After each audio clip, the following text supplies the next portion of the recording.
dan penyajian seni atau K3S namanya.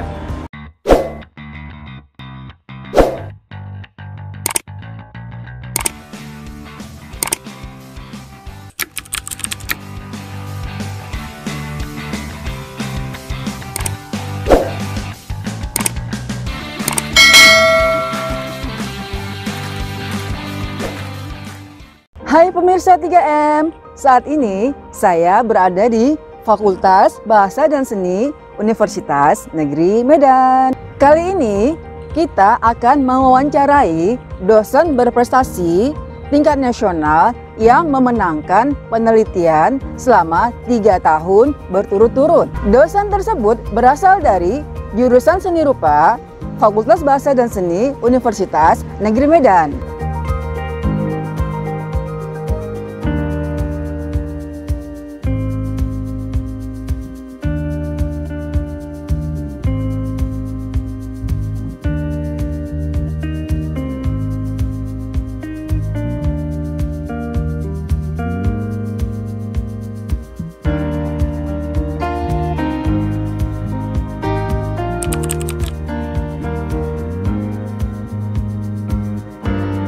Assalamualaikum Pak Jul. Waalaikumsalam. Ya, senang saya bisa berjumpa dengan Pak Jul. Alhamdulillah. Saya berharap Pak Jul selalu dalam keadaan sehat walafiat. Insya Allah. Oke. Amin. Ya, Pak Jul, saya mendengar kabar, informasi dari teman-teman bahwasanya Pak Jul sudah pernah memenangkan penelitian tingkat nasional selama 3 tahun berturut-turut. Apakah benar Pak Jul? Alhamdulillah yang tahun terakhir ini. Oke. Nah, boleh Pak Jul ceritakan sedikit mengenai penelitian Pak Jul yang pertama itu tahun berapa ya Pak Jul? Penelitian yang saya laksanakan ini proposal tahun 2017 ini.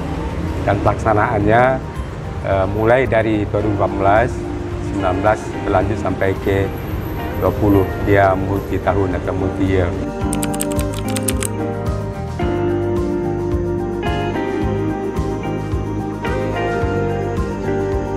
Ya Pak Jul, boleh tahu skimnya apa ya Pak Jul? Skim atau skemanya ini ada pergeseran selama 3 tahun ini. Awalnya itu skim penelitian penciptaan dan penyajian seni atau K3S namanya. Tapi di tahun 2019 itu berubah menjadi skim atau skema penelitian terapan. Nah, jadi bedanya kalau yang di awal itu K3S itu tergambar ada lingkup bidang yang mau kita kerjakan, yaitu penciptaan dan penyajian seni. Nah, ada seninya terlihat di situ. Tapi di skim penyesuaian mulai dari 2019 itu cenderung dia ke levelnya gitu. Artinya dasar, terapan dan pengembangan. Nah, yang ini, yang P3S ini dia dikonversi ke penelitian terapan namanya. Nah, jadi kalau ditanya sekarang skemanya ya penelitian skema terapan. Kalau sebelumnya skema penelitian penciptaan dan penyajian seni P3S.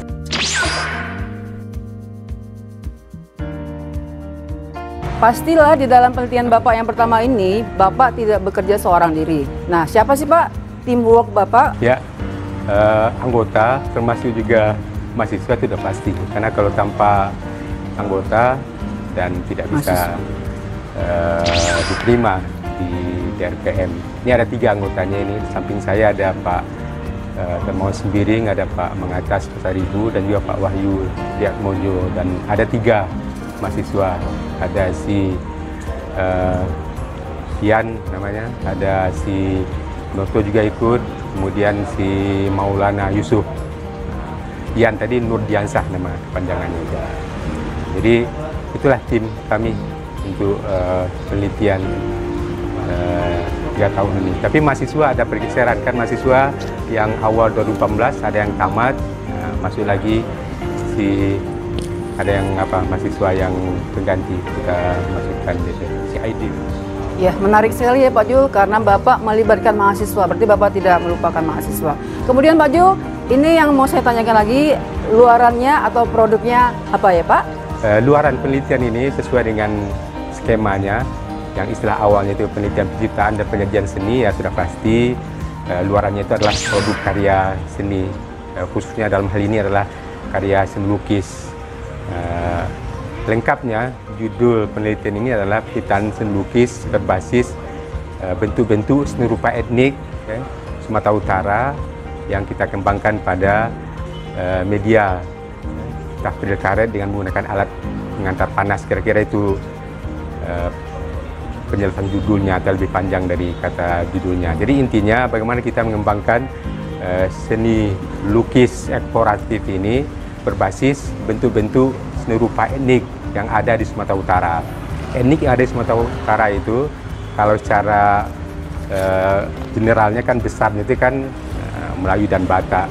Cuman Batak kan banyak sub-sub etniknya. Ya. Jadi sering disebutkan itu ada 8 etnik di Sumatera Utara ini. Katakanlah mulai dari kalau yang Bataknya Batak Toba, Simalungun, Karo, Papak Dairi, Tangkola Mandailing, itu udah berapa itu? Udah 6 ya. Tambah Nias dan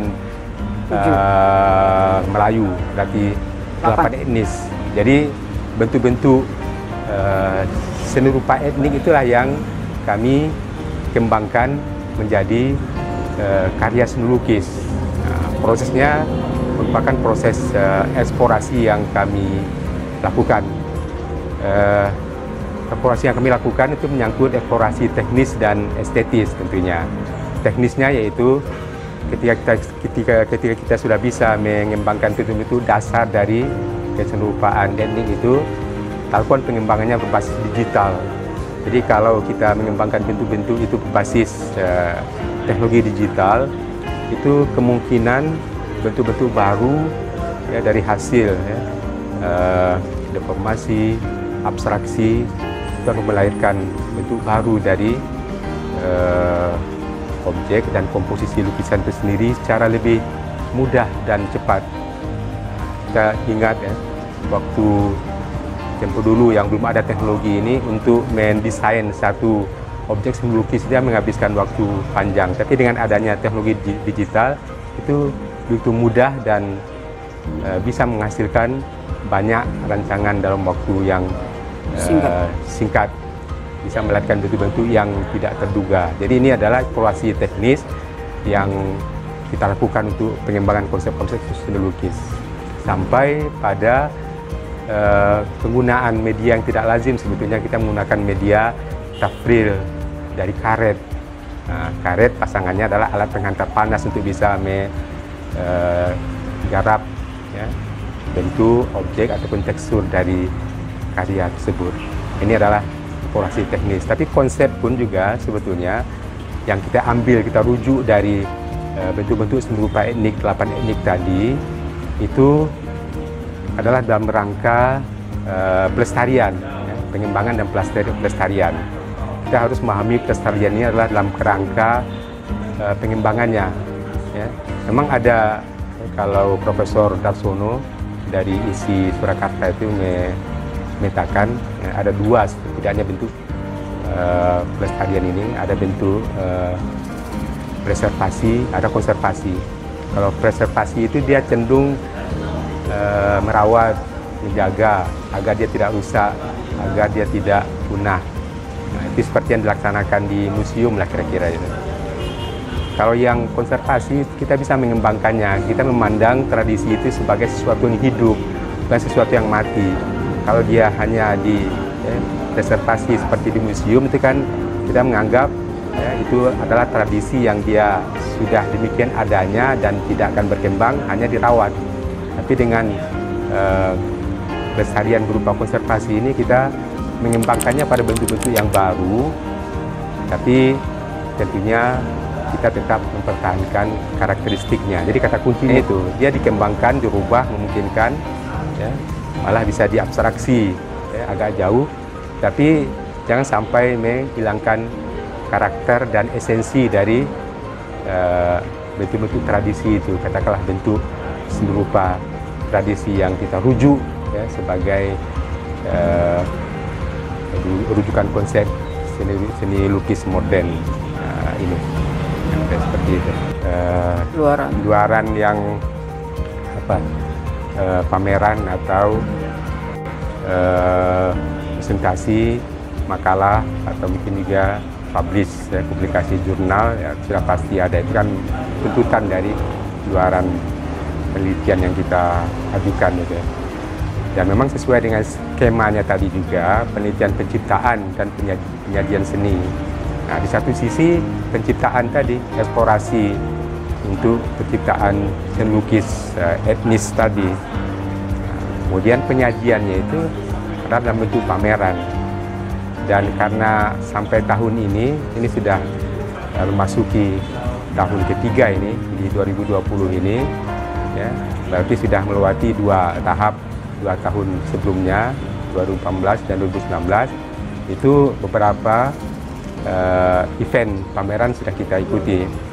Tahun 2018, ya, itu kita di samping pameran lokal di Medan, pameran bersama di Grand Aston, ya, Hotel Grand Aston Medan itu adalah pameran regional diisi Perang Panjang bersama dosen dan mahasiswa S2 isi Perang Panjang. Dan di situ pun juga samping pameran kita juga mengadakan diskusi apresiatif dengan mahasiswa S2 berupa isi Perang Panjang. Kemudian berikutnya lagi di tahun kedua, tahun 2019, itu adalah pameran nasional kita di Yogyakarta, yaitu di Taman Budaya Yogyakarta bersama dosen dan alumni Universitas Negeri Yogyakarta atau UNY. Nah, jadi memang ini di proposal awal ini sudah diprogramkan tahun pertama itu minimal pamerannya lokal dan regional gitu.